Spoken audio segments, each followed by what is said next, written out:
So guys, let's continue making this sword. Let's disable perspective, because with perspective we cannot see exactly from front or exactly from the side view. Now we can, and I'm seeing that this part here is not flat. It's not it's flat, but it's not exactly on the side, aligned to the side. So what I'll do is drag a big mask and just barely get this, and I think I did it. And then I will, of course, control click to rotate the mask, to invert it.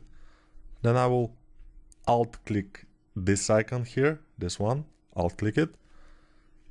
This will go to unmeshed center, and now I will do this, and I will see that I don't have symmetry, which is not good. And I will do the same thing again with symmetry this time, and now I have symmetry because I pressed X. Press X to have symmetry. Then I will do this mask, invert the mask with control click, press W, alt click to go to the unmasked center, then alt drag here until it gets to this the widest point, and then drag this slider, drag it a few times until this is completely flush. So what we did here is we masked all those 4 points, and then by scaling them they just aligned to one plane. And since this plane is exactly on the view like this, it is completely good. So I can now move a little bit those things here. I can even probably move this. No, I have to, of course, disable the mask, or not disable the mask, but get rid of the mask, if we can say. Okay, so I think the sword will be good this way.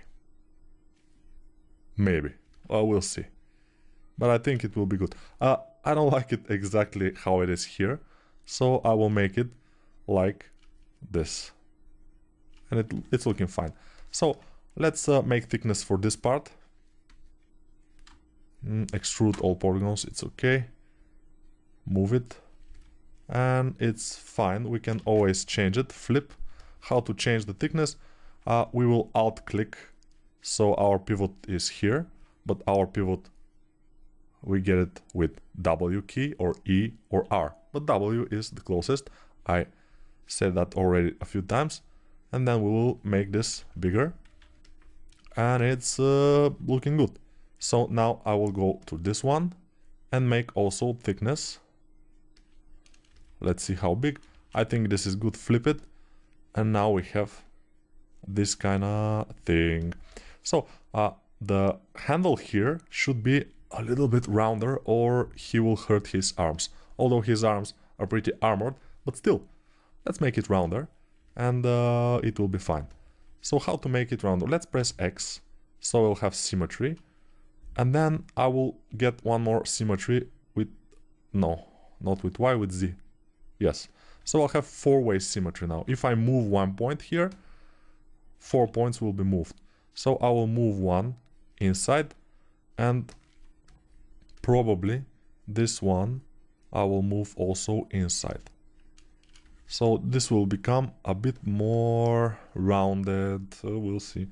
This will go like this, and maybe we can add one more with the Z modeler brush.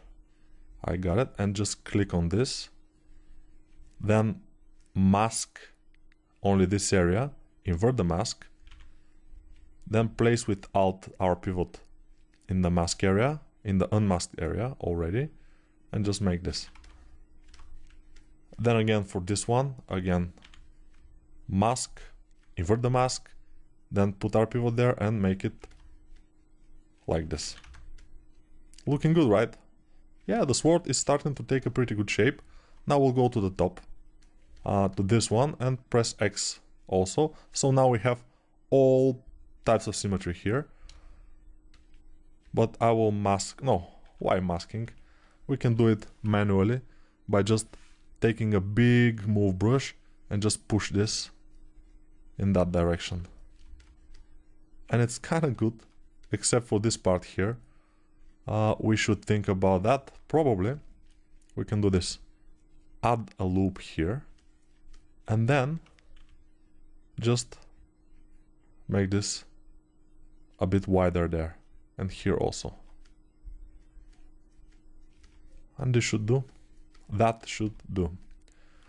Then of course I would like to take out this middle part so it could have a bit more shape there.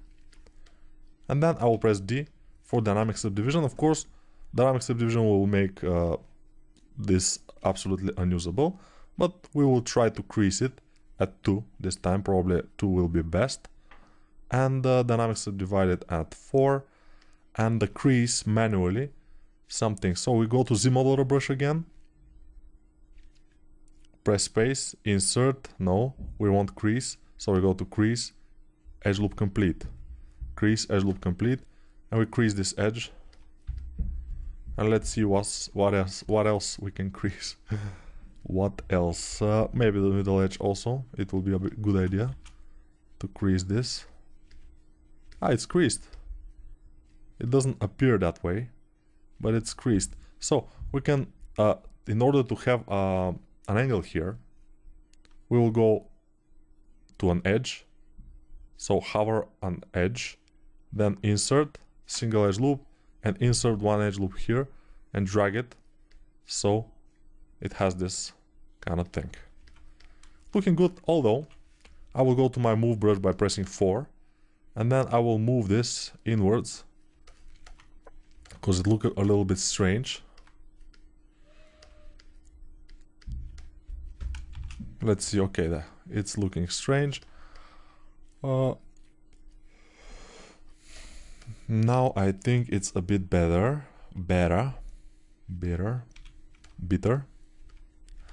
And if we want this to be a bit with more shape, we should do again insert here like this, but not until the end, a little bit before that. So if we press Shift D to see it without the dynamic subdivision, it's not exactly until the end, but it's looking good. So this sword, as you can see, is starting to take shape. Of course, we will again press D for dynamic subdivide. We'll crease at a little bit higher angle, maybe at 1 this time. Let's crease it. Okay, dynamically subdivide at 4. All right, and we'll have to probably uncrease some things, but we'll see. Okay, let's see what we have here.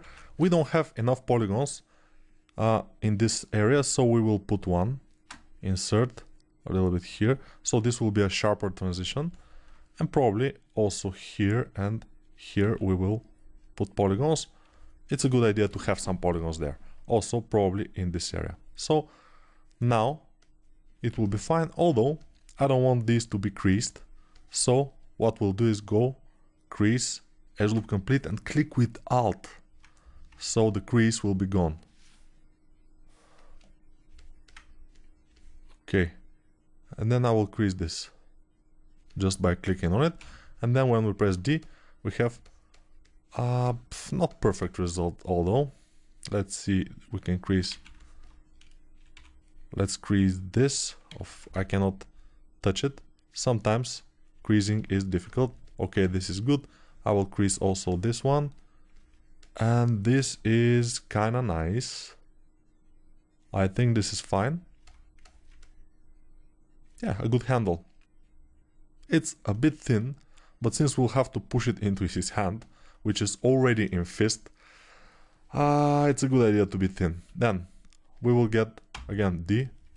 Amazing, amazing. Crease at 2. Crease it. Then dynamically subdivide at 4. And we always want to manually crease those kind of things. I will press to crease then press this to crease, and I will increase. Let me see what I will increase. So now we'll have creased this and this. We don't want that. I will crease only one of them. This one I don't want, so I will go crease edge, not edge loop complete, edge, and then alt click this, and I will zoom in and alt click this. Let's see if we were able to do it.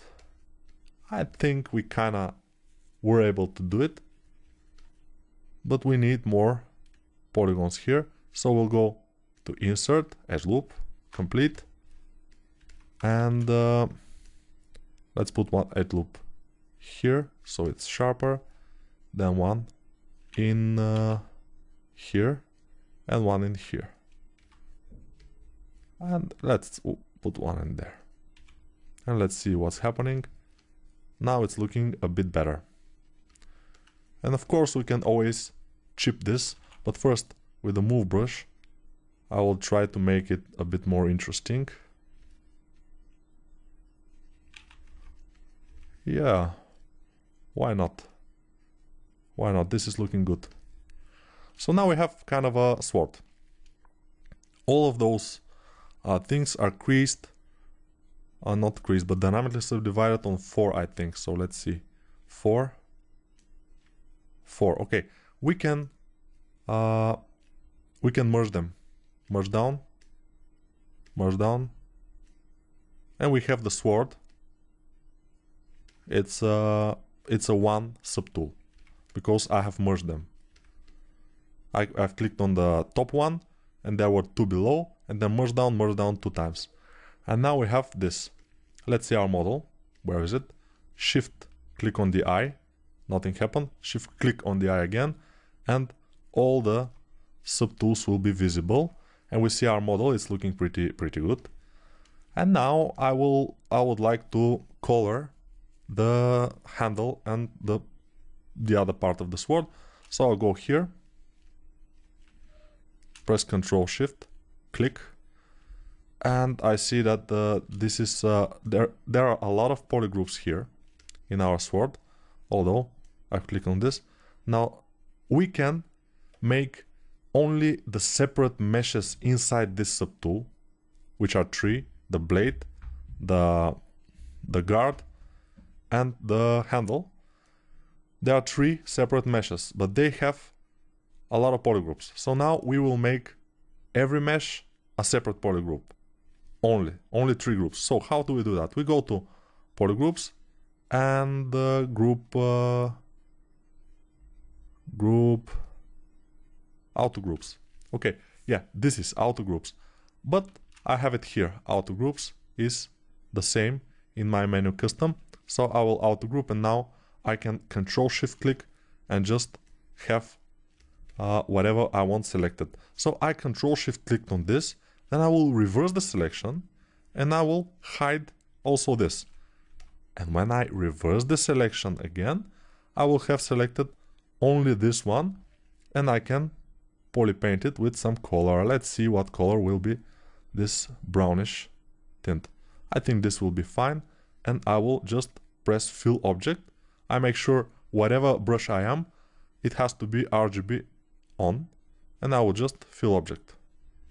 And now I will show this, and it will be cool. Okay, we have the sword already. Let's put it in his hand, or at least somewhere there. Ooh, without symmetry we have to work. I'm talking like Yoda. Without symmetry we have to work, young Padawan. Now this sword, of course, I would like to make it a bit broader, I mean a bit more fat, because, and I will click here, so it's in the middle, and I will make it a little bit thicker, because it doesn't suit him. He has this thick armors and everything, and the sword is thin. It doesn't work. Now it's working, I think. It's kind of cool, although this sword doesn't look super good to me. Maybe I will do something for that. but I will have to apply the subdivisions first. Another thing.